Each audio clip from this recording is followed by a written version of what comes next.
Hoy en el podcast tenemos un invitado que es un concejal en ejercicio de Medellín, quien propició la puesta en marcha del escuadrón antifleteo.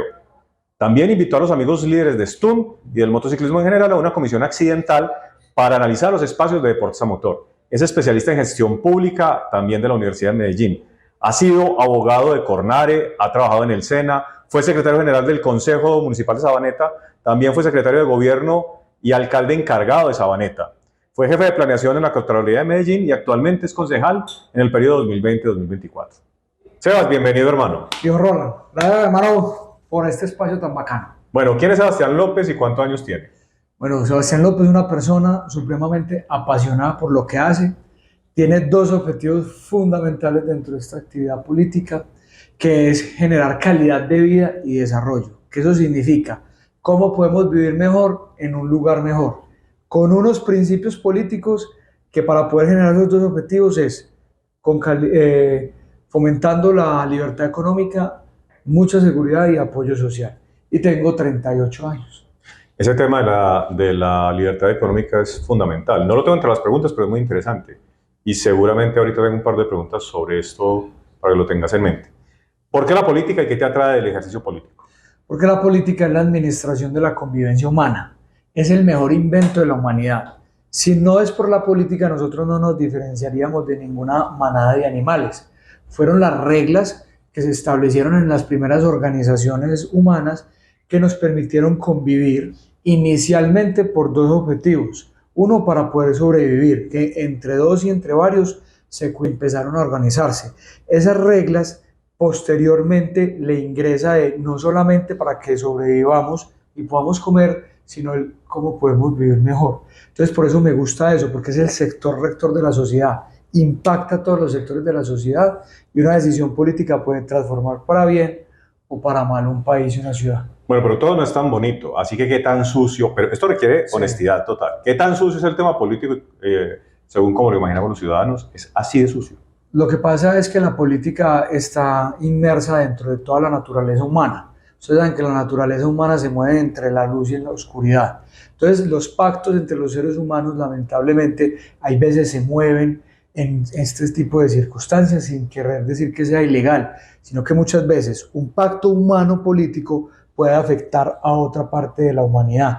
Entonces, muchas veces de las decisiones de gobierno y políticas, aunque solucionas un problema, puedes terminar abriendo otro a otro sector. Entonces son cosas que, digamos, no todas son buenas.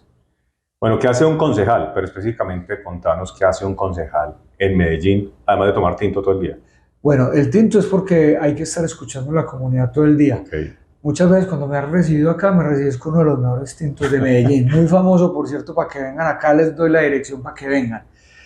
En los concejales tenemos básicamente dos funciones. Una, controlar políticamente al alcalde, hacer control político, para que el alcalde en su gestión se sujete a todas las normativas y que busque los objetivos de generar calidad de vida y desarrollo en la ciudad. Y segundo, se debaten y se aprueban proyectos de acuerdo. Los acuerdos, digamos, son unas normas que no son legislativas, no son leyes, tienen más carácter administrativo, son como desarrollos de las leyes dentro del territorio. Por ejemplo, la ley de víctimas nacional, uno la baja al municipio de Medellín con las características de Medellín, claro, y eso se llama un acuerdo. Entonces no es una ley, pero es un acto administrativo de obligatorio cumplimiento para todos los habitantes de Medellín. Bueno, espero que hayamos entendido, yo sí, por lo menos. ¿Dónde nació y qué esperabas del escuadrón antifleteo? Bueno, la primera... Este tema a mí me apasiona, así que vamos a tratarlo un poquito a ver de cómo fue el nacimiento de esta vaina. Bueno, la primera vez que mis ojitos vieron la luz fue en la clínica Soma, en Medellín, en toda San Juan con la playa. Pero me encanta cuando arrancan todas esas marchas allá en San Juan con la playa, porque allá fue donde nací. Okay. Yo esperaba del escuadrón antifleteo que logramos implementarlo solo por 3 meses, porque por la circunstancia política y la confrontación política con el alcalde, él lo acabó cuando empezó a adquirir mucho protagonismo, porque en 3 meses pudo dar más de 100 capturas de personas dedicadas al hurto a personas. Una ciudad como Medellín adolece estos temas. Yo esperaba que eso se convirtiera en una herramienta efectiva, porque las alcaldías, porque vos sabes que el sistema de seguridad está dividido en dos, digamos que está completamente colapsado lo que tiene que ver fiscalía, juzgados, IMPEC. le toca a las alcaldías, policías y ejércitos buscar todas las herramientas posibles para brindarle la seguridad a las personas en la calle. O sea, a las alcaldías y a la policía le toca trabajar el triple para poder compensar la falencia de la otra parte del sistema de seguridad, y yo creo que era una herramienta en la cual la población de Medellín y hasta los mismos delincuentes supieran que desde la institucionalidad de la alcaldía hay una batalla frontal contra este delito, que bajo ninguna circunstancia lo podemos normalizar como se normalizó, por ejemplo, el tema de la extorsión. En Medellín hay una ausencia tremenda de policía, hay un déficit enorme de policías. No es que los policías no hagan bien su trabajo, realmente el trabajo que nosotros hacemos es siempre de la mano de la policía y sabemos cómo lo hacen de bien, pero hay una carencia en pie de fuerza acá en la ciudad que inclusive se trata de subsanar con un tema de cámaras que todavía sigue siendo insuficiente. Me parece que estos tipos de especializaciones en la policía para enfrentar temas de automotores o temas de fleteo son fundamentales. Lamentablemente pues ya no está funcionando, pero sí doy fe de que fue muy exitoso en esa época. ¿Cómo te ocurrió la idea? Bueno, y adicionalmente quiero hacer una acotación de lo que dicen los policías. ¿A quién le gusta hoy ser policía en Colombia? La remuneración no es buena. Segundo, usted siempre es con un pie en un organismo de control, porque en algún ejercicio que tenga que hacer física su autoridad se vuelve en un gran inconveniente. Adicionalmente, pues lamentablemente uno ve que un gobierno nacional como el que tenemos ahora y el de Medellín valoran más los bandidos que los mismos policías. Hace alrededor de un año y medio vimos un video donde un policía llevó a un bandido que se había robado un celular. Intentó judicializarlo y la fiscal le dijo que le iba a compulsar copias, tratando de amedrentarlo para que no la jodiera con ese delito. Yo entiendo a veces el tema de la fiscalía que está sobrepasada con cosas muy complejas y entonces a veces se les cae de las manos delitos muy pequeños y esto es donde se escudan muchos bandidos. Pero también es muy complejo porque el policía no tiene por qué decidir cuál delito judicializar y cuál no. En teoría todos deberían ir a la fiscalía y la fiscalía hay que robustecerla. Entonces cuando muchos ciudadanos en bandidaje o cómplices de bandidos atacan y no quieren a la policía, muchos políticos la dejan desamparada, sin apoyo y cuando tratan de hacer control en la ciudad los tratan mal o se desesperan. Y cuando no tienen el apoyo de la fiscalía en algunos casos muy particulares, es muy complejo uno ponerse en ese lugar y darse cuenta qué tan sola puede estar la policía. Yo siempre hago un llamado y es que todos nosotros no somos policías, pero somos ciudadanos y es un deber en la seguridad ciudadana, porque se llama ciudadana, donde nos tenemos que articular con la fuerza pública para poder colaborar. Hoy está absolutamente sola en Medellín. De acuerdo, y adicionalmente yo sí valoro y respeto muchísimo todo lo que tiene que ver con la fuerza pública, la institucionalidad, porque es la que nos ha permitido y nos ha sostenido nuestra democracia y nuestro Estado de Derecho. Si usted se va a la praxis, nosotros en Colombia no tenemos hoy un régimen comunista, no porque el Congreso lo evitó, pues porque si allá llegan 10 hombres armados, acabaron con el Congreso en pleno. Es porque hemos tenido unas fuerzas públicas y armadas demasiado civilistas, respetuosas del poder civil, que han sido supremamente eficientes en el sostenimiento de la democracia. Hace poco, y te interrumpo, vimos otro video, esto es muy diciente. Un personaje se estaba acercando a un policía, intentó agredirlo con unas piedras, el policía sacó el arma, la esgrimió para decirle, hey, detenete, porque si no me va a tocar protegerme. Obviamente el policía, en su legítima defensa, buscó el lugar donde menos daño le hiciera, que fue una pierna, y le disparó. Es muy curioso cuando uno ve este tipo de videos porque muchos se embaló, lo van a judicializar, se va a joder. Inclusive estoy seguro que el propio policía dijo, aquí se me acabó la carrera. Cuando es totalmente legal y lícito. En cualquier otro país de este planeta, si vas a atacar a un funcionario público, el funcionario público se puede defender, el policía se puede defender. Casos de estos hemos visto en Estados Unidos con legítima defensa y nadie tiene nada que decir. Y como las instituciones se materializan a través de seres humanos, lo primero es valorar la persona que decide hacer esta función. Porque digamos, la remuneración no es buena y el solo hecho de salir de mi casa, portar un arma constitucional, y tener la obligación de que si yo te estoy viendo que alguien te está haciendo daño, que alguien está atentando contra tu vida, yo tengo que poner mi vida ahí por encima de su propia integridad, es de gran valor. También cuando el ser humano que está representando la institución comete errores que muchas veces los hemos visto, también tienen que asumir su responsabilidad. Pero hoy en día realmente no hay incentivo y sobre todo frente a las políticas nacionales. Hoy ser policía tiene que ser de vocación y aprovecho para darle un saludo a todos mis amigos en la fuerza pública, que son muchos. Gracias a Dios me siento muy afortunado de contar con ellos. Pero volviendo al tema del antifleteo, ¿cómo nació? O sea, sabemos la situación que vive esta ciudad hace tiempo y sabemos cómo es el tema de fleteos. Desde hace mucho tiempo se están volviendo virales, pero ¿de dónde nació eso? ¿Cómo fue esa idea, esa chispa de, bueno, el escuadrón? Bueno, Rolando, a mí con 26 años aterricé por allá en el municipio de Sabaneta como secretario de gobierno, muy joven, estaba muy joven, todavía con mucho que aprender, pero con muchas ganas de salir adelante. Me encontré en un municipio supremamente interesante para aprender en estos temas públicos porque tiene una combinación muy especial. Estaba en un proceso de desarrollo supremamente acelerado donde ya estaba presentando problemáticas de ciudad, de orden público y de todo tipo. Así ha sido Sabaneta, un crecimiento vertiginoso. Así es. Y adicionalmente también conserva los problemas de pueblito.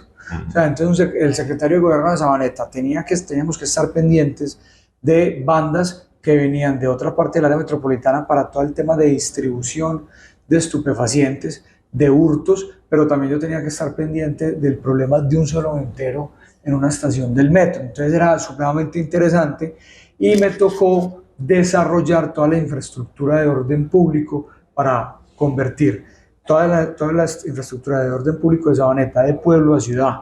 Entonces nos tocó construir la estación de policía de Sabaneta, cambiarles todo el parque automotor, llevé base del ejército, construimos toda una central de monitoreo parecida a la que tienes, logramos implementar muchos esquemas de trabajo con unidad de víctimas, con bomberos, con todas estas que todos eran de pueblo y nos tocó transformarlos a temas de ciudad.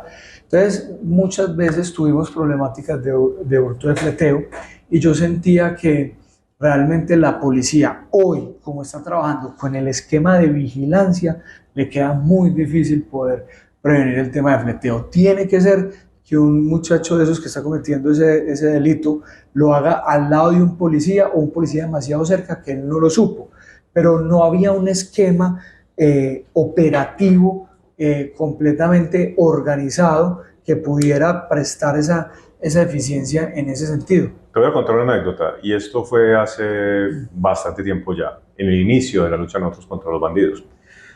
Hubo un robo de motocicleta, inmediatamente reaccionamos y se dio la persecución. Por toda la regional, y estoy hablando de hace mucho tiempo, 2 alcaldías atrás, por toda la regional el policía iba persiguiendo a los bandidos. Estaba a punto de llegarle, tenía una moto de alto cilindraje. Se le acabó la gasolina.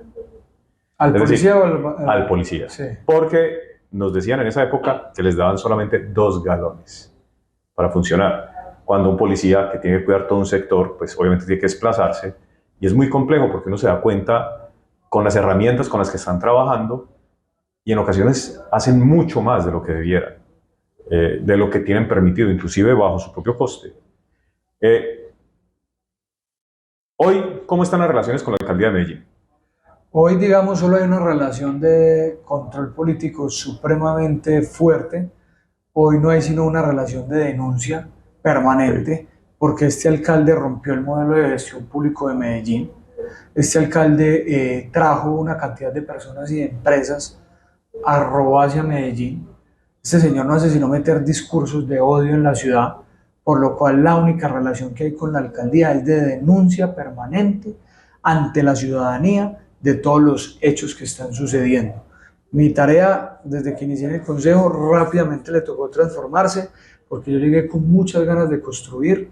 Era la primera vez que estabas en el consejo. En el consejo de Medellín, sí, y rápidamente me encuentro con este personaje, Daniel Quintero, una persona sin ética, sin principios, sin escrúpulos, sin amor por la ciudad, que tenía un objetivo fundamental y era quebrar la ciudad de Medellín, enriquecerse y con todo eso poderse irse para Bogotá a buscar ser presidente de la República. Un señor que nunca quiso ser alcalde de Medellín, pero que vio su posibilidad para poder acaudalarse y ser presidente de la República. Bueno, todas esas peleas, escándalos, discusiones, exposiciones en redes trascienden o se manejan más en un campo, digamos, profesional y luego salen a tomar café, se encuentran en un restaurante, se saludan? ¿Cómo se maneja ese tema? Porque es un recinto bastante cerrado, donde se tienen que ver, las oficinas son pequeñas, son contiguas, digamos, cuando hay esas discusiones entre concejales o entre corrientes. ¿Cómo se maneja eso después? Bueno, lo primero es que, por ejemplo, con Daniel Quintero, el edificio del Consejo es pegado a la alcaldía, pero es independiente. Él tiene una obligación de ir a instalar y clausurar las sesiones del Consejo. Desde hace más de 2 años y medio no volvió.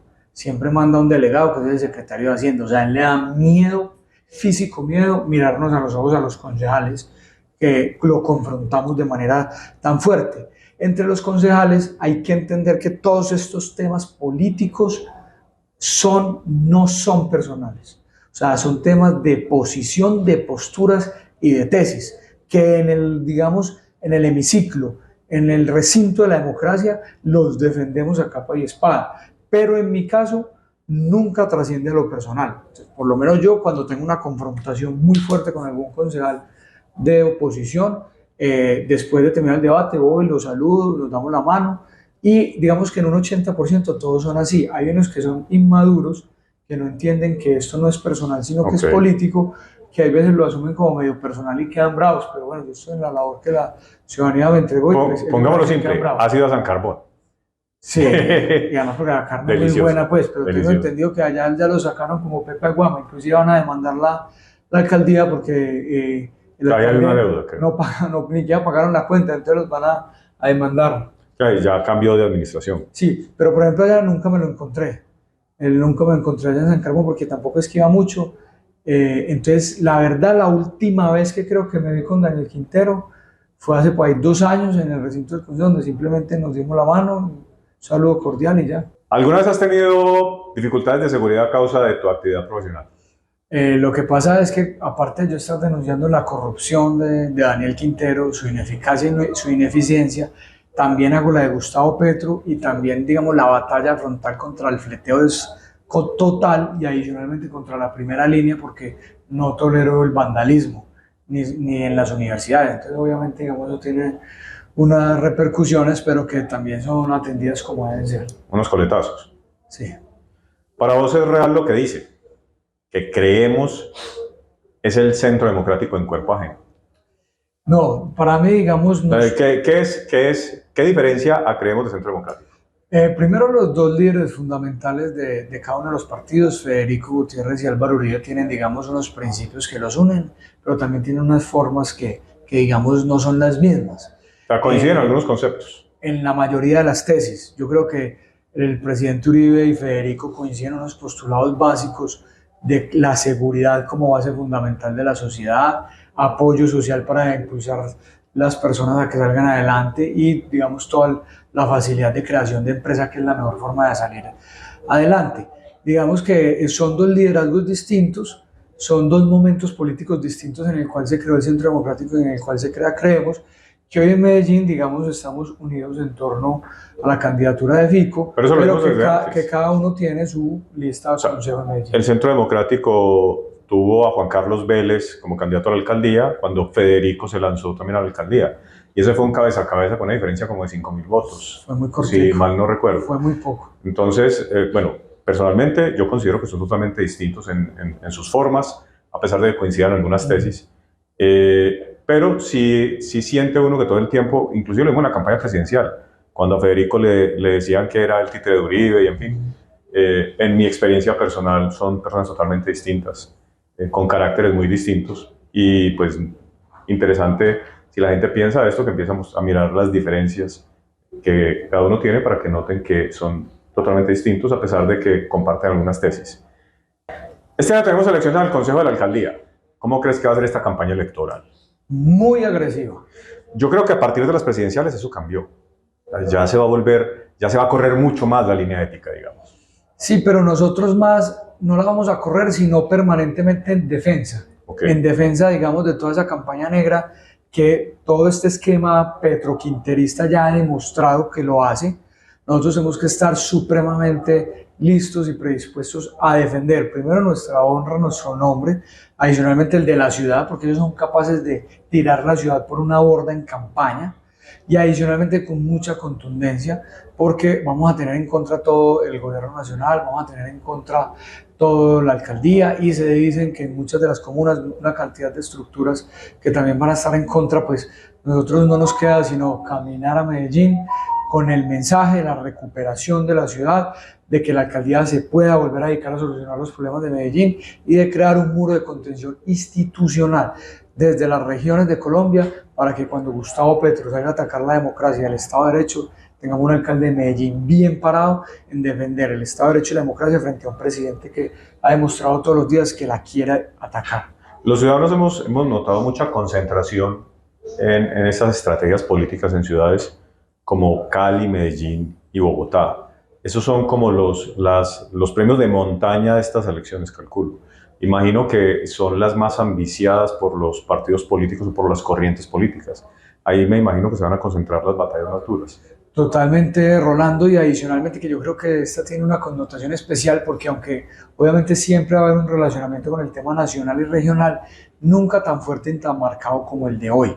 Hoy las personas entienden que si a Petro no se le contiene, él logra implementar un sistema socialista en Colombia, que por donde ha pasado ese sistema no ha dejado sino pobreza y violencia. Entonces hoy todo el mundo sabe que lo que va a ocurrir el 29 de octubre, adicional de poder hacer todo este muro de contención institucional, porque mire cómo está Cali. Cali está lleva el berraco con ya cuántos años de izquierda, Bogotá, Medellín en 3 años y medio, miren el deterioro y la degradación institucional en la que están. No solamente recuperar estas ciudades, sino que va a ser un primer plebiscito contra el gobierno nacional que nos va a permitir contener políticamente a Gustavo Petro. ¿Cómo te soñas Medellín? Hombre, yo me sueño a Medellín como una ciudad y un espacio donde uno pueda vivir a plenitud, tranquilo, buscando su proyecto de vida, donde nuestras familias puedan tener, digamos, todas las necesidades básicas satisfechas, una ciudad que permanentemente esté cada vez generando más calidad de vida, o sea, que podamos vivir cada vez mejor de acuerdo a todas las invenciones humanas que se van creando, adicionalmente con más desarrollo, que significa que tengamos mejores vías, mejor transporte, mejores hospitales, mejores canchas, que podamos poder trasegar en este barco de la vida con las mejores condiciones posibles, con nuestra esencia de nuestras personas, que muchos de los extranjeros cuando vienen quedan completamente enamorados de la forma en la que los países nos tratamos y tratamos a los foráneos, y eso nosotros no lo podemos perder. O sea, que nuestro vallecito, nuestra tacita de plata la podamos recuperar. Cuando uno se mete a la escuela de cadetes es porque sueña con algún día ser general.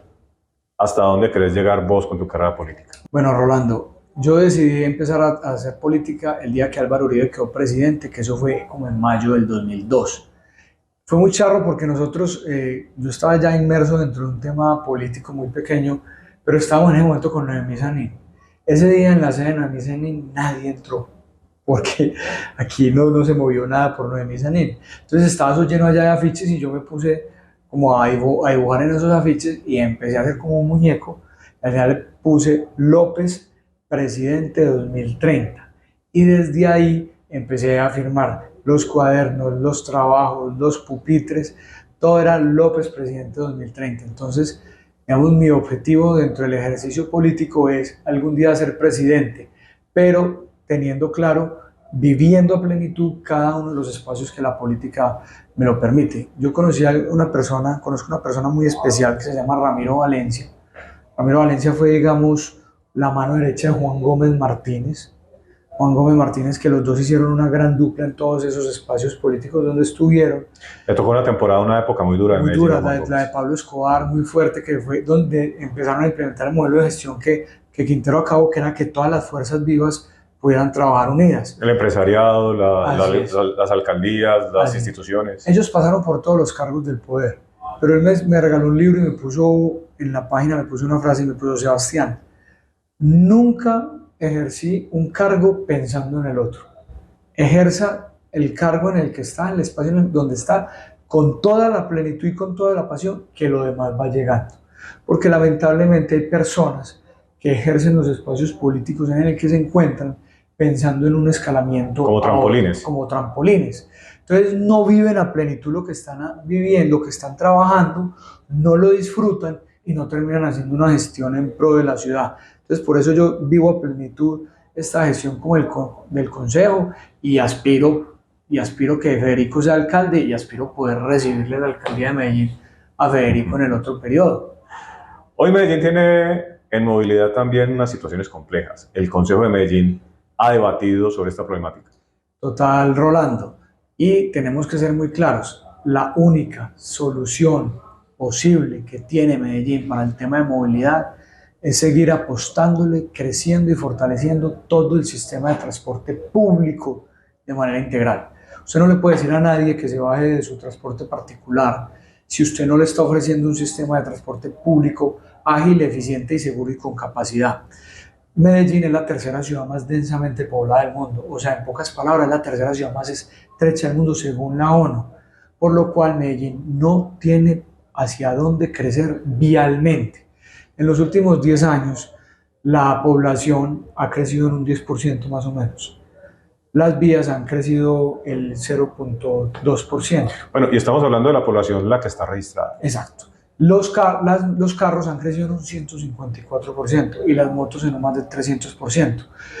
Eso no es sostenible en un espacio territorial como el de Medellín. Entonces Medellín tiene que hacer unas apuestas a mediano y largo plazo porque ninguna es rápida y es poder construir más metro, poder construir más tranvías, poder construir más metrocables, poder construir más Metro Plus para que pueda tener cobertura total. ¿Cuál es la problemática de este tema? Es la topografía de Medellín. Por eso Medellín, digamos, todavía tiene pendiente como 6 metrocables para poder, digamos, soportar. Importantísimo, todo el tema del metro de la 80, porque el metro de la 80, digamos, va a darle otra espina dorsal al sistema de transporte público. Adicionalmente, el tren del Río que está frenado porque Quintero no quiere dar el 15% de la plata que tiene que dar Medellín, que va a ir de Puerto de Río a Bolombolo, pero la primera etapa es la del área metropolitana, porque hay que darle rápidamente un soporte paralelo al metro porque el metro está llegando a su capacidad. Está colapsado en ese momento. El metro está moviendo en este momento 1.100.000 pasajeros y con los trenes que le hacen falta, que son pocos, puede tener una capacidad máxima de 1.300.000, pero a los trancazos en ese vagón. Entonces, si no sí, como pasa en Japón, que hay empujadores, digamos, para ayudar a cerrar. Entonces, el tren del Río es urgente y adicionalmente yo no he podido entender, hay una obra muy cerca por acá que lamentablemente no debe ser el ejemplo de las obras públicas, y es que no puede ser posible que el Metroplus venga por todo, desde Sabaneta, por toda la avenida del Poblado, vaya a la Guacatala y vuelva a coger hacia Itagüí y vuelva a conectarse en la avenida del Poblado en la 30. ¿Qué pasa entre la 30 y la Guacatala? Eso se tiene que llenar. Y en la Oriental eso tiene que ir a conectarse a Palos Verdes. Y el de Palos Verdes tiene que llegar hasta el Parque de Guadalupe. Aún están muy aislados. Están muy aislados, pero hay que hacerlo porque mira que cuando termina el metro de la 80, de la Guacatala hacia la avenida 34 ya no va en metro, sino que va en Metro Plus. Y se va por toda la 34, pasa por encima de Las Palmas, se va por toda la Somadera y se va metiendo hacia Palos Verdes. Pero es la única forma, Rolando, porque no hay... Mire el nivel de crecimiento de parque automotor. Pero eso lo estamos hablando en temas de infraestructura. Pero ¿cómo vas a seducir al ciudadano? Yo amo mi motocicleta y cuando tengo pico y plato me toca el carro. Pero yo soy uno de los que digo, pues madre, yo bajarme de mi moto para subirme a un bus o a un metro atestado. Acabamos de salir de una pandemia. O sea, y la problemática que genera tener tanta gente metida en un espacio tan pequeño con la posibilidad de cualquier epidemia no es fácil. O sea, el sistema público de transporte público no tiene fácil. Seducir al ciudadano para llevarlo ahí va a ser muy difícil, pero tampoco la alternativa es prohibir el vehículo. Así es, no es prohibirlo, sino como entregarle todas las posibilidades a la persona que se pueda mover en el sistema de transporte público. Y adicional, yo creo que hay que buscar duplicar la infraestructura de la ciudad. ¿Cómo se puede duplicar la infraestructura de la ciudad? Nosotros tenemos que lograr avanzar en una Medellín 24 horas. Porque si nosotros lográramos que comercialmente Medellín pudiera ser 24 horas, uno podría doblar mucho, inclusive inmediatamente la infraestructura. Incluso acuerdos de ciudad de cambios de horarios de manera escalonada entre diferentes sectores, para tratar de redistribuir, digamos, las personas, que no todas salgan, que porque tienen que entrar al turno de las 6 o que tienen que entrar al turno de las 2, Pero eso Entonces, implicaría de todo. O es sea, de todo, es una el tema intervención integral en, impresionante. en la alcaldía, en las oficinas bancarias, o sea, eso tendría que ser un plan totalmente integral, porque ¿qué sentido tiene que una empresa trabaje en horario después de la noche cuando va a estar todo cerrado en la ciudad?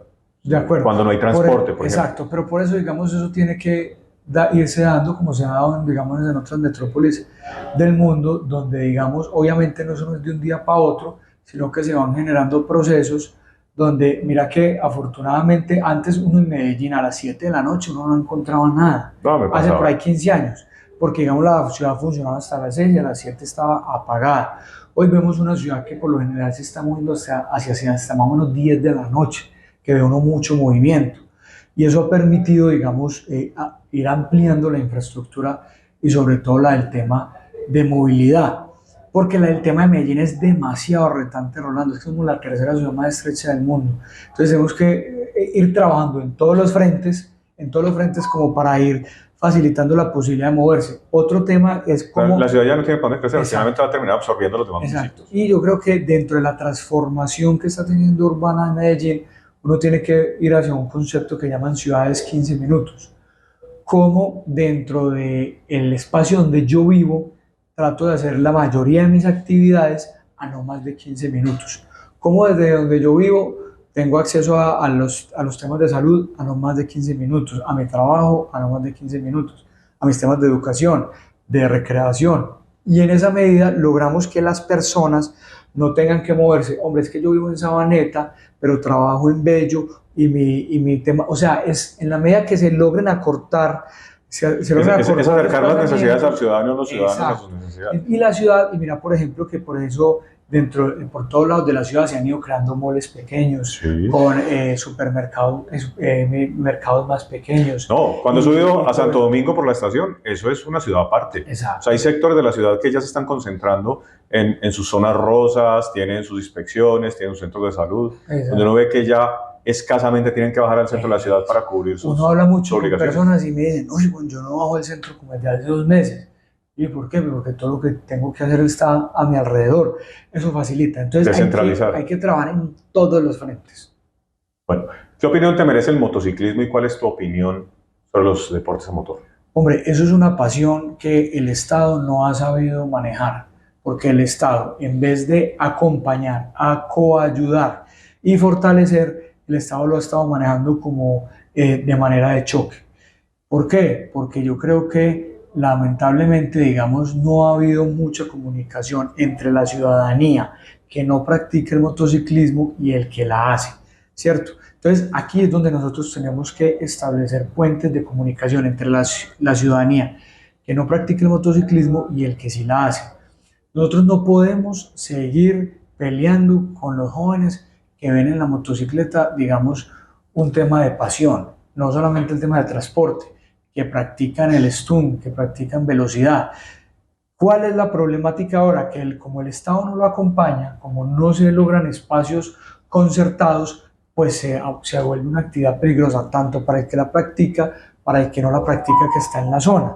Entonces, qué bueno que pudiéramos, Rolando, encontrar espacios de ciudad concertados para que pudieran practicar de manera tranquila, con todo el acompañamiento jurídico, de patrocinadores, varias veces en la semana en un lugar tranquilo, por ejemplo, todas estas prácticas de stunt, y que con esos espacios se lleguen a acuerdos con los mismos practicantes. Bueno, les vamos a abrir este espacio acá, este allá, este acá, y todo eso. Compromisos, no nos vuelven a cerrar Metroplus en Manrique. Lo firman. Esa es una problemática muy compleja. Muy complicada. Hombre, o Palmas. Si vamos a hacer Palmas, bueno, vamos a comprometernos en una actividad en Palmas, acompañada, puntualmente organizada, una vez al mes, pero no vuelven a cerrar Palmas, no vuelven a bloquear el puente de la Petrosur. Hace poco vimos la reacción de la alcaldía cuando algunas personas que yo conozco, aprecio sus líderes de stunt, pero van diciendo que eran los dueños de Palmas, y claro, la alcaldía inmediatamente, asumo yo, entró en cólera y lo que hizo fue llenar de autoridad las Palmas, y se volvió un tema muy difícil. No tanto para los que iban a hacer el espectáculo del evento allá, porque no asistieron, sino para los ciudadanos que quedaron bastante incómodos con la situación. Por eso hay que hacerlo concertado, Roland, porque es que Si eso se hace, digamos así como ocurrió en ese caso, la alcaldía no tiene otra circunstancia distinta sino darle tranquilidad al resto de la ciudadanía frente a un tema que la ciudadanía, así como se dio, lo siente un atropello. Sí, claro.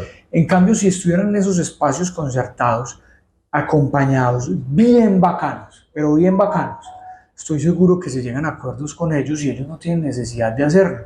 Ustedes se imaginan que uno de manera concertada, hombre, vamos a hacer una rodada nocturna muy acompañada en Palmas una vez al mes por la noche, y Palmas de esta hora a esta hora subiendo no está en servicio. Hombre, De la misma manera en que lo cierran para una carrera de ciclismo. Claro, claro. Entonces aquí lo que hace falta es concertación y dejar la estigmatización. Lamentablemente hay muy pocas personas, porque son pocas personas. Yo creería que no me atrevo a dar un número, pues son muy pocas personas que utilizan el medio para, digamos, cometer delitos.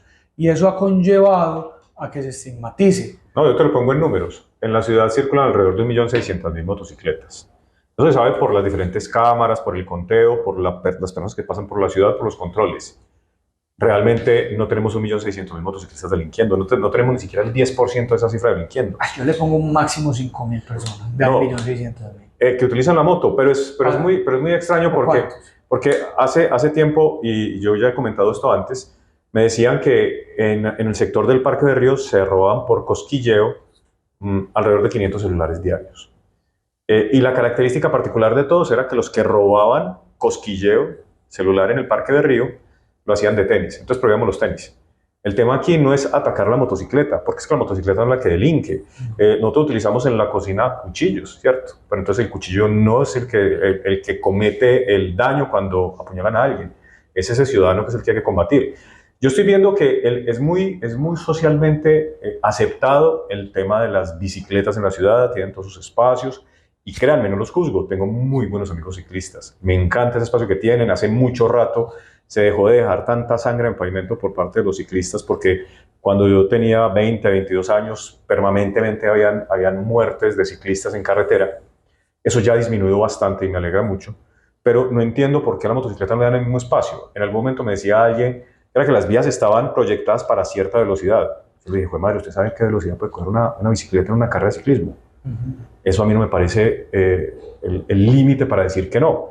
Pienso que falta un poquito de voluntad política para darle a ese 1.600.000 ciudadanos el espacio para que practiquen. Muchos de los accidentes que tenemos hoy en la ciudad es por falta de pericia, porque las academias de conducción los botan totalmente crudos, sin saber cómo reaccionar a diferentes eventos.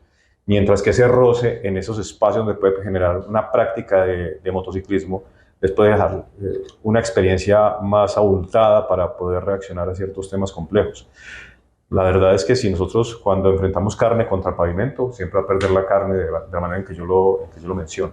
Así es, o sea, es que realmente toda actividad social, si se puede hacer de manera acompañada y concertada, va a lograr su objetivo fundamental. Cualquier otro tema que es una realidad, es una fuerza viva, como el tema de los moteros, si no se acompañan, ellos buscarán su espacio, porque es una pasión del ser humano y es un tema que no le hace daño a nadie, pero hoy como no se está acompañando, pues se está haciendo de una manera, digamos, empírica y muchas veces terminan chocando comunidad no motera con la motera por falta de concertación. Hombre, pues Rolando, llevamos 7 secretarios de movilidad en Medellín. ¿Qué proceso va a armar uno en estos 4 años? ¿Ha sido posible? ¿Montas en moto? Soy un buen parrillero. ¿Así? Sí. O sea, vos eras la gasolinera. Sí, soy un buen parrillero de moto. ¿Pero qué? ¿Con miedo? ¿Con confianza? Con mucho respeto, pero eso es una adrenalina muy bacana. Bueno, me van a regañar. Yo sé que van a colocar ahí acompañante, sí, es acompañante. Parrillero es el que hace las carnes en un restaurante. Me dan varilla por eso a cada rato. Pero es que yo soy modelo 74, así decíamos en mi época. Ay, María. Parece que yo también miré las canas, hermano. No, vos te teñís, yo no creo. Además de movilidad y seguridad, ¿qué otros temas neurálgicos, en tu opinión, debe mejorar la ciudad y cómo desde el Consejo se pueden apoyar?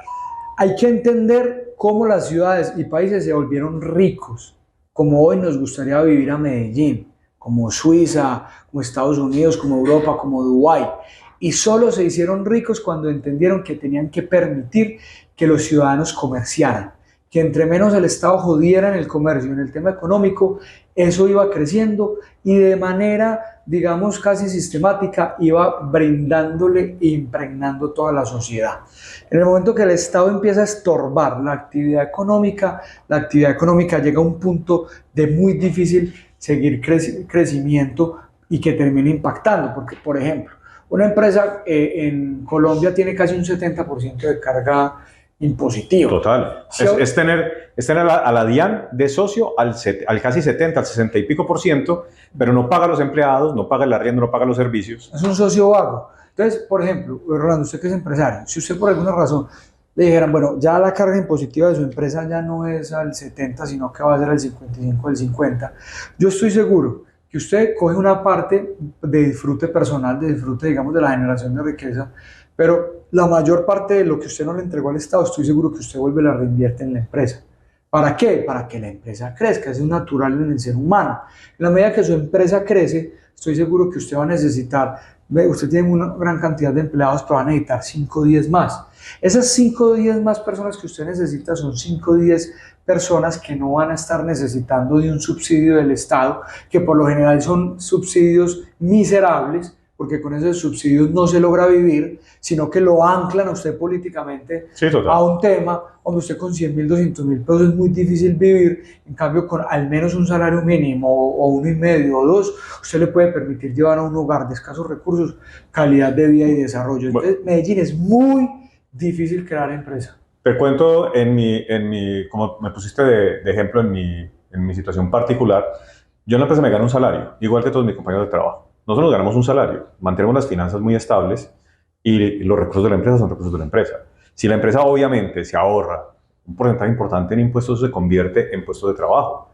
El tema de devolver las empresas o los negocios del bolsillo particular del propietario es justamente el camino a la quiebra. La única forma que vos tenés para poder tener estable un negocio es separar tu bolsillo de la economía de tu empresa.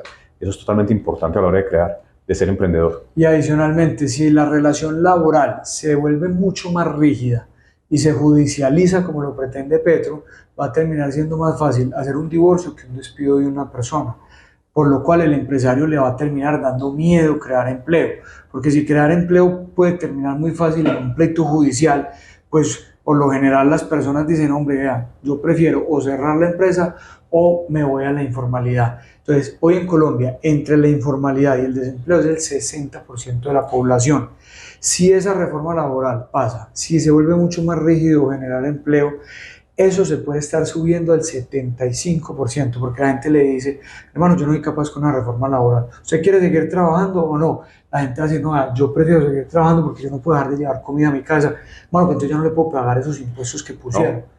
Sí, recuerdo que había una cifra de alrededor de 400.000 empleos que se iban a perder el primer año. El primer año. Después del tema de la reforma. ¿Qué tan conectado estás con la ciudad?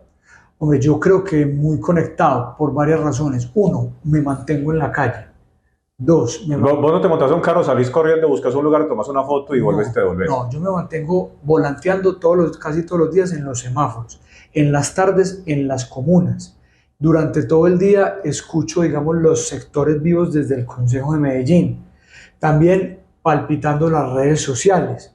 Y yo creo que hoy tengo, digamos... ¿Vos contestás tus redes? Yo contesto mis redes. O sea, los hijueputazos, los cariños, las echadas de perro. Yo las contestamos entre mi equipo de comunicaciones y yo, porque es que al mes podemos tener casi más o menos 20.000 comentarios. Entonces yo alcanzaré a responder por mes 500 y los otros me ayudan mi equipo de comunicaciones. Okay. Lo único, no respondemos insultos, pero sí respondemos críticas. O sea, las críticas que a mí me hacen de manera respetuosa, todas son respondidas de acuerdo a nuestro punto de vista. E incluso muchos críticos los hemos invitado a... Pero te doy un tip. Si te pelean en el muro y contestas en el muro, eso se monetiza. Es decir, te crece la red porque genera polémica. Claro, si hijueputazos hay que contestarlos. Aprendamos con Rolando. Bienvenidos. Hay un vacío enorme. Hay un vacío enorme en Medellín con el apoyo a emprendedores. ¿Cómo crees que se puede apoyar desde el Consejo? Hombre, Rolando, ¿usted puede creer que cerraron los CEDESOS en Medellín para construir el famoso Valle del Software, que no es otra cosa distinta que máquinas tecnológicas que pudieran haber sido puestas en otros salones? O sea, el CEDESO en Medellín permitió la creación de miles de empresas, porque en cada comuna había un equipo interdisciplinario enseñándole a las personas que llegaban de las comunas, oiga, vea, tengo una idea de negocio para montar una empresa de arepas. Entonces te llegaba, vea, para montar una empresa de arepas tiene que hacer estos trámites. Para montar hay que hacer este plan de costos para que sepa cuánto le dan a la arepa y no trabaje a pérdida. Hay que hacer este plan de mercadeo y mire, lo orientamos, y mire, le ayudamos, y mire, se lo hacemos. ¿Y cuántas empresas hoy en Medellín nacieron de los CEDESOS? Y los cerró este berraco alcalde para implementar el Valle del Software. Pues me parece interesante esos salones porque enseñan mucho tema de ciencia, tecnología e innovación, pero ¿por qué no lo hicieron en el salón del lado o en otro espacio? ¿Por qué tenían que cerrar la estrategia CEDESO? Bueno, en tema de emprendimiento es muy importante justamente saber a qué te estás enfrentando, porque si bien todos los negocios nacen en la informalidad, tienen que cruzar a la formalidad en algún momento. Y eso es muy complejo si no tienes la ayuda de un buen contador, si no tienes la ayuda de un buen abogado, porque en este momento está tan enmarañado montar una empresa que sin quererlo puedes estar cometiendo ilegalidades, pasándote al lado de personas que seguramente lo hacen adrede, pero tú estás faltando a la ley sin darte cuenta.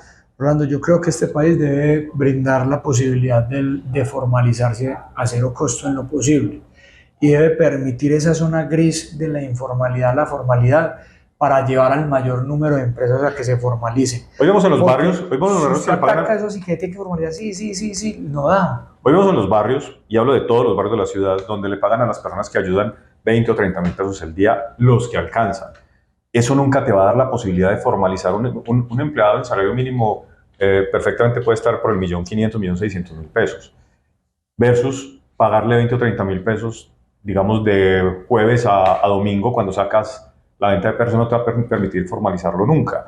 Y son personas que no van a tener seguridad social, no van a tener ningún respaldo en caso de algún accidente, no van a pagar nunca una pensión, no van a tener cesantías. Digamos que es muy complejo, el sistema está demasiado cargado para que le ayude a las personas que realmente lo necesitan. Entonces, cuando esa persona se enferma y no pudo trabajar, ese día no ganó comisión. Así es, mire, por ejemplo, nosotros estábamos en un tema que estábamos analizando, el tema de la reforma laboral, y se presentó un espacio donde llegamos a un lugar, una especie de mall, un tipo San Andresito en Bogotá, que afuera habían muchos vendedores informales y adentro habían muchos almacenes con todas las prestaciones bien organizados. Entonces el mensaje es, hombre, pilas, porque si esto se vuelve más rígido, los de afuera nunca van a tener la oportunidad de los que tienen los de adentro, y los de adentro tienen una gran posibilidad de perder esos beneficios. Porque si se vuelve imposible eso, ¿qué te quiebras? O sea, es imposible. Y si usted no le permite a una empresa como una especie de escala de formalidad, por eso, digamos, no puede ser inmediato, pues porque un proceso de formalización es un proceso que tarda. Entonces, si una empresa decide salir de la informalidad a la formalidad y dio el primer paso, y en vez de sentir el apoyo del Estado es, ay, venga, ¿y usted por qué no había hecho esto? ¿Y usted por qué no había hecho este otro trámite? Pues la persona ahí mismo se esconde y vuelve a la informalidad. Entonces, por eso yo digo que se tiene que permitir una zona gris en el sentido de, bueno, del primer paso, de otra escala, pero acompañado. Les doy un tip, no es solamente alquilar un garaje y montar un almacén. O sea, tenés que registrarlo, te llega la inspección, a ver si estás registrado, si estás en Cámara de Comercio, estás pagando Industria y Comercio. O sea, es un tema muy complejo que inclusive no se dan cuenta. No es simplemente coger unas gaseosas, unos confites y una parva y montar una tienda. Tenés que formalizar esa tienda. Eso es un tema muy complejo. Hace muchos años inclusive obligaban a los tenderos a ir a organizar precios, porque había una especie de control de precios por cómo se disparaba a veces, por escasez, y el municipio hacía un control de precios. Había unas listas de precios que tenían que estar a la vista del público. Este año te presentas de nuevo para aspirar a ser concejal de Medellín por segunda vez. ¿Qué planes tenés para esta segunda oportunidad cuando te lances? Bueno, yo voy a acompañar a Federico Gutiérrez al restablecimiento del modelo de gestión público de la ciudad. Nosotros necesitamos que las fuerzas vivas de Medellín vuelvan a trabajar en armonía, y con sus diferencias, pero en armonía. Aquí en Medellín, las diferentes fuerzas políticas, las diferentes fuerzas empresariales y gremiales, las académicas, las culturales, las sociales, trabajaban con un bien superior que era la ciudad. Aquí llegó Fico y lo primero que preguntó es qué programas de Aníbal qué obras de Aníbal están por terminar, qué programas montó Aníbal que hay que fortalecer. Aníbal hizo lo mismo que de Alonso con Fajardo para atrás, porque independientemente de las diferencias políticas, aquí había un bien superior y era que Medellín creciera. Entonces, vamos a acabar la guerra de la alcaldía contra todo el mundo. Aquí nunca más un alcalde que no hable con el gobernador, con los gremios, universidades, con los grupos sociales, a hacer una gran reconciliación de ciudad para que en 6 meses podamos recuperar el modelo de gestión, expulsar todas las empresas que Quintero trajo de otras partes del país para cometer corrupción, esas otras personas que él trajo de otras ciudades para cometer corrupción, sacar cualquier rasgo de odio del discurso en Medellín para que la alcaldía otra vez se dedique a solucionar los problemas de Medellín, que volvamos a hacer la tacita de plata, que volvamos a tener la mejor valla vial de Colombia, que tengamos una gran infraestructura educativa, que los profesores estén bien atendidos, que tengamos un gerente de seguridad, un alcalde todos los días pensando en seguridad, que la policía esté completamente articulada, toda la acción otra vez solucionando problemas en Medellín y ayudándole a contener políticamente a Petro desde Medellín con mi pequeña o gran voz conteniendo a Petro en Medellín y seguiré formándome para poder ser el próximo alcalde de Medellín recibiéndole a Federico Gutiérrez, Dios mediante. Bueno, ¿cuánto cuesta una campaña del Consejo? Y ojo, no lo digo porque me quiera lanzar, porque varias veces me han propuesto, pero siempre digo que no. A mí me interesa el mundo político. Yo, honestamente, y con el perdón tuyo, ya te lo he dicho varias veces, yo confío más en los delincuentes que me tiran de frente que un político que lo apuñala a uno de espaldas. No es tu caso. Pero, ¿realmente cuánto cuesta una campaña del Consejo? Dependiendo. Si vos, por ejemplo, haces una política... No estamos hablando del tope autorizado, sí, sino realmente incluyendo lo que hay detrás, que a veces se mueve. ¿Cuánto podría costar una campaña del Consejo? Mira, por ejemplo, si vos tenés una campaña, digamos que trabajaste durante los 4 años, tenés buen trabajo político, de territorio, de opinión, o sea, que vos realmente trabajaste, vos puedes hacer una campaña por la mitad del tope que te permite la ley, porque el trabajo en sí responde. Okay. Pero si vos sos de las personas que solamente ves el tema político como un negocio, que no tenés ningún trabajo político, sino que tenés que salir a comprarlo, porque todavía yo creo que persiste un 25% de la votación en Medellín, que lamentablemente todavía es muy dirigida por diferentes estructuras de todo tipo, pues una persona de esa se puede estar gastando 2.000 millones de pesos y aún así no tiene asegurada la entrada del Consejo. El Consejo no va a dar nombres, pero hubo casos que se gastaron esa plata y llegaron dejando los pelos en alambrado y gente que se la gastó y no pudo llegar. Entonces, esto no es solamente de plata, esto es de trabajo permanente en las comunidades, porque una comunidad que lo vio a usted trabajando los 4 años, yendo, así vaya, porque muchas partes van y ofrecen y muchas reciben, la gente le responde al que vio trabajando. Cuando le metes 2.000 millones de pesos a una campaña al Consejo, eso no es de gratis. No es que llegó alguien y me están sobrando 2.000 millones de pesos, tenga para que tire su campaña. Eso tiene que tener unos compromisos muy complejos. No, muy complejos, tan complejos que ni siquiera me atrevo ni a preguntar qué compromisos se asumen ahí, porque para esa gran cantidad de dinero, tan alta, tan inmensa, tienen que haber unas cosas muy oscuras ahí. Sí, totalmente. Casi la tercera parte de los concejales de Medellín para este periodo ya salieron, es decir, 8 de 21. ¿Crees que esto es serio para una ciudad con la problemática que tiene Medellín? No, esto es una gran crisis. Hombre, yo fui precandidato a la alcaldía y yo lo fui porque toda mi base, todas mis redes sociales, las personas que me acompañan políticamente me lo pidieron y yo respondí a ese llamado. Pero ¿qué seriedad va a tener una ciudad que tenía más de 40 precandidatos a la alcaldía de Medellín? Adicionalmente, de los 21 concejales salieron como 9 más o menos, o 10, casi la mitad del consejo salió. O sea, eso no es realmente serio. Nosotros realmente lo que hemos tenido este periodo ha sido una guerra del alcalde contra la ciudad, donde la única perjudicada ha sido la ciudad, pero que nosotros bajo ninguna circunstancia podemos permitir que ni este alcalde ni cualquiera que venga en el futuro pueda nuevamente atentar contra Medellín como se atentó en este periodo. En los últimos periodos del Consejo de Medellín hemos tenido poca renovación, excepto el caso tuyo, que esta es tu aspiración para el segundo periodo. Pero tenemos casos como John Jaime Moncada, que ha sido concejal por 19 años, Fabio Rivera por 16, ahora Marlene Arcila por 19, Álvaro Múnera por 19, Jesús Aníbal Echeverri, que hoy no está, pero estuvo por 4 periodos. ¿Crees que debería existir un término máximo de periodos en el Consejo para darle oportunidad a los nuevos liderazgos? Yo creo que podría existir para mí un término máximo no solamente en consejos, sino asambleas y congresos, máximo de 3 periodos. Yo no juzgo que se hayan decidido quedar 5 o 6 periodos, porque digamos hay liderazgos que se enmarcan dentro del tema de ciudad y nunca quisieron, digamos, ni regionalizarlo ni nacionalizarlo. Y también vos encontrás ediles de 4 o 5 periodos y diputados y congresistas que se consolidaron en un liderazgo regional. ¿Qué es lo que yo digo? Que no todo el nuevo que llega es bueno y no todo el que está hace muchos años es malo. Vos encontrás de los dos. La renovación siempre es buena. Por lo general, en el Consejo se renueva casi siempre un 50%. Y digamos que me parece, si eso se mantiene, digamos, este tema nuevo, porque llegan la mitad de concejales con muchas ganas. Uno en el primer periodo es uno con muchas ganas de ayudar y digamos otros que se requiere la experiencia de poder ir, digamos, dándole rumbo a la ciudad, y otros que lamentablemente están ahí es como una empresa electoral, o sea, cómo les dan unos puestos para sostener una gente ahí y se van volviendo una empresa electoral, una cantidad de personas que viven de esa empresa, pero que uno nunca ve a ese concejal proponiendo, ni diciendo nada, ni tomando postura en contra, ni en favor. Pero es justo a lo que me refiero. Realmente hay personas que llevan demasiado tiempo ahí que no son tan propositivas para la ciudad. Y obviamente el salario de un concejal no digamos que es de lo mejor. Si eres un buen profesional te lo ganas mucho más en la empresa privada. Entonces que se anclen en ese puesto, para mí genera suspicacias.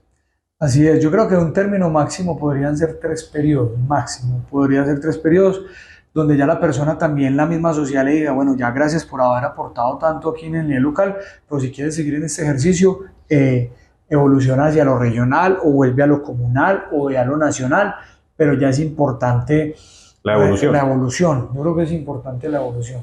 Bueno, para terminar, ¿qué podemos esperar los ciudadanos de Medellín si llegas de nuevo a la corporación? Bueno, van a esperar, digamos, una persona que tiene muy claras cuáles son sus objetivos dentro del consejo, que soy una persona que, aunque voy a acompañar a Federico Gutiérrez, también tendré el carácter, cuando se equivoque, de decírselo, alcalde, te estás equivocando, esto hay que replantearlo, esto hay que manejarlo distinto, porque es necesario. El buen amigo no es el que aplaude siempre como un pingüino, La foca, sino como que también nos estamos equivocando, replantear. Mucha contundencia en el tema de inseguridad en la ciudad, en contra del vandalismo. Seguiré defendiendo a Medellín de Petro y también seguiré proponiendo, será un periodo muy constructivo desde donde ya sí podré ser un puente entre las comunidades que tienen necesidades y la alcaldía que las pueda solucionar, que durante este periodo no lo pude ser. Qué bueno poder ir a una comunidad con una problemática y yo poder llevar la oferta institucional de la alcaldía y que se pueda solucionar. Este periodo, como fue de defensa completa de la ciudad, digamos, era muy poca la capacidad de gestión que teníamos para poder ayudar a las comunidades y espero que este periodo sea de mucha gestión por la comunidad. Sebastián, te agradezco mucho este ratico. Yo sé que andas muy ocupado, sobre todo ahora que empieza este tema de campañas. No es fácil sacar tiempo para estos espacios, pero de verdad te lo agradezco. Espero que algunas de las preguntas que ustedes tienen hayan coincidido con las que tenía yo. Si no, pues me las dejan, que seguramente haremos algo más adelante para responderlas. Bueno. A todos Dios les pague por regalarnos este espacio, este ratico para ver este espacio y bueno, hasta la próxima. Muchísimas gracias, Rolando. Dios te bendiga.